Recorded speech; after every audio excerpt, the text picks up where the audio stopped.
March 9, 1974. A man stepped out of the Philippine jungle. He was wearing a Japanese military uniform. He was carrying a rifle. He had been in that jungle for 29 years, 10,500 days. His name was Hiroo Onoda. He was 52 years old. He was still following orders issued to him in 1944. The war he was fighting had ended before most of the people watching him were born. In 1944, Japan was losing the war. The generals knew it. The emperor's advisors knew it.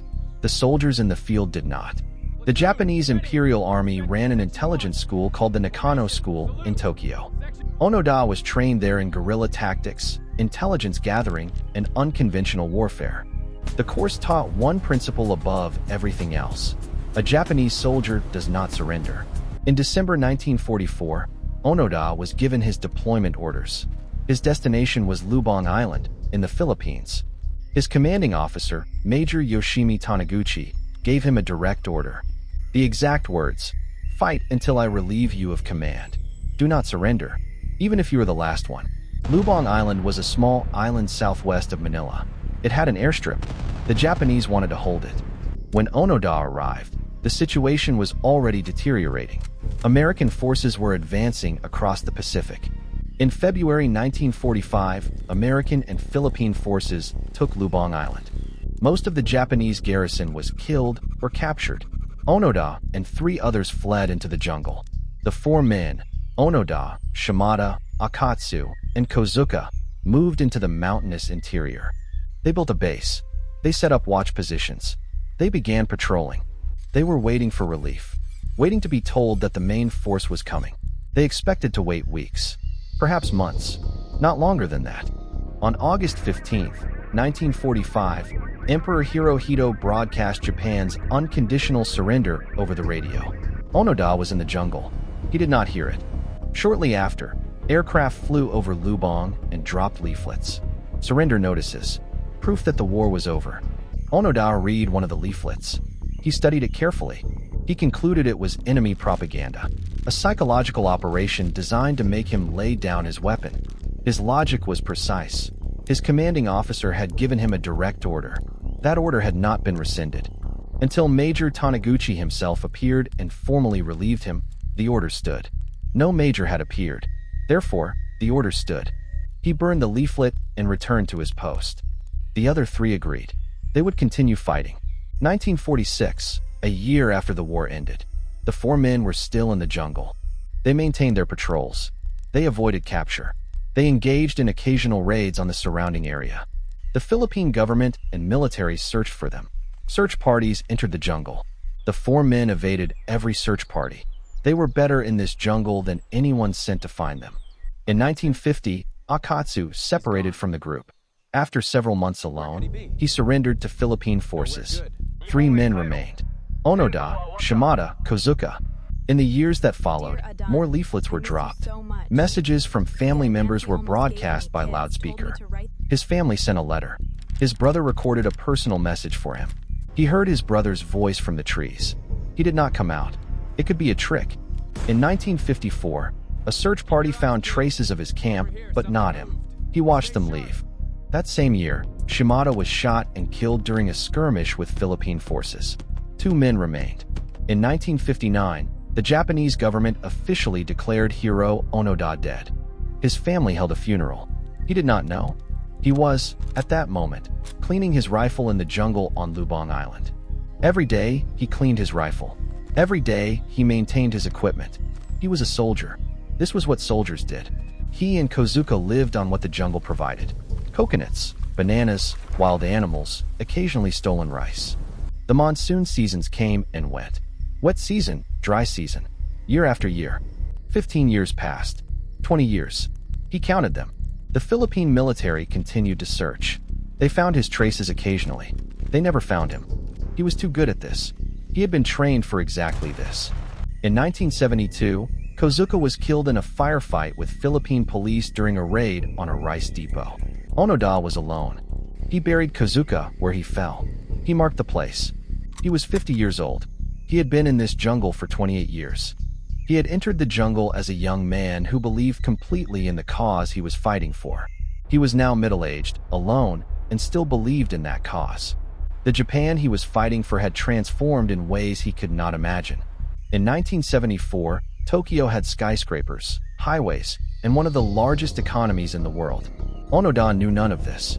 The Japan he remembered had wooden houses, victory parades, and the emperor's voice on the radio. He continued to patrol. He continued to maintain his position. He continued to wait for relief. Each day was the same. Each day was correct. The jungle was his entire world. He had stopped thinking of it as waiting. It simply was. This was what he did. The order had not changed. Neither had he. Filipino villagers on Lubang knew he was out there. They were afraid of him. Over 29 years, his actions had killed 30 people and wounded many more. He did not see this as killing civilians. He saw himself as fighting an enemy force. The order was clear. He was following it. It did not matter that no one else understood the war was still going on. The truth of a war is not determined by who knows about it. It is determined by who has orders. He had orders. He was a soldier. He would follow them. In February 1974, a young Japanese man named Norio Suzuki came to Lubang Island. Suzuki was 23 years old. He was not a soldier. He was an adventurer. He had told friends he was going to find 3 things: Onoda, a giant panda, and the abominable snowman. In that order. He entered the jungle alone and made camp. He stayed visible. He waited. On the second day, Onoda appeared from the undergrowth. He was in full uniform. His rifle was loaded. He was 52 years old. The 2 men talked. Suzuki, 23, in jeans.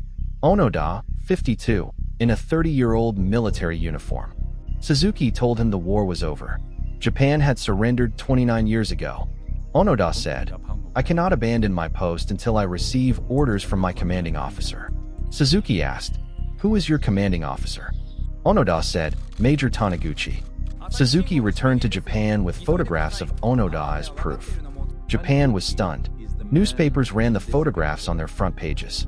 The government began looking for Major Taniguchi. He was found. He was 77 years old and running a bookshop. Taniguchi agreed to go to Lubang Island and formally relieve Onoda of his command. On March 9, 1974, Major Taniguchi arrived on Lubang Island. He was in full military dress uniform.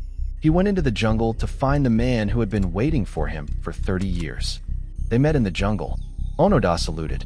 Taniguchi read the formal order. The mission was complete. All combat activity was to cease immediately. Onoda stood at attention. He listened to every word. He wept. For the first time since 1944, he allowed himself to understand that it was over. He removed the ammunition from his rifle. He removed the bayonet. He set the weapon down. His rifle was in perfect working condition. He had cleaned and maintained it every day for 30 years. He had 500 rounds of ammunition remaining. He had hand grenades and a short sword. He handed over all of it, the equipment of a one-man war. He was taken to meet Philippine President Ferdinand Marcos, who formally pardoned him. Marcos shook his hand. The world's press photographed them. Onoda was in full uniform, erect, composed. He had not chosen any of what had happened to him. He had received an order. He had followed it. That was all. He flew back to Japan on March 12, 1974. At Narita Airport, enormous crowds had gathered. He was received as a hero. He stepped onto Japanese soil for the first time in 30 years. The country around him was unrecognizable. The cars, the buildings, the clothes, the pace of everything. The Japan of 1944 was gone. The Japan of 1974 was a prosperous, peaceful, modern nation. He had been fighting for something that no longer existed in any form he would recognize. He could not adjust to modern Japan. The country had changed too much. In 1975, he moved to Brazil. He married and ran a cattle ranch in Mato Grosso. He wrote a memoir. The title was No Surrender, My 30-Year War. Years later, he returned to Japan and established a nature school for children. He taught them what he knew: navigation, survival, how to read a forest, how to endure. People asked him, always, whether he regretted it. He said, "I was a soldier. I followed my orders. I am not ashamed of that." But he also acknowledged the pain it had caused. 30 people had died in a war that was already over. He could not undo that. He could only account for it with honesty. In 2014, He returned to Lubang Island one final time. He was 91 years old. He placed flowers at the places where his comrades had died. He stood in the jungle where he had lived for 30 years. The trees were the same. The jungle was unchanged. He had changed. Hiroo Onoda died on January 16, 2014, of pneumonia. He was 91 years old. He had spent 30 of those years fighting a war no one else knew was happening. Somewhere on Lubang Island, the jungle is still there, dense and green, patient in a way that has no name.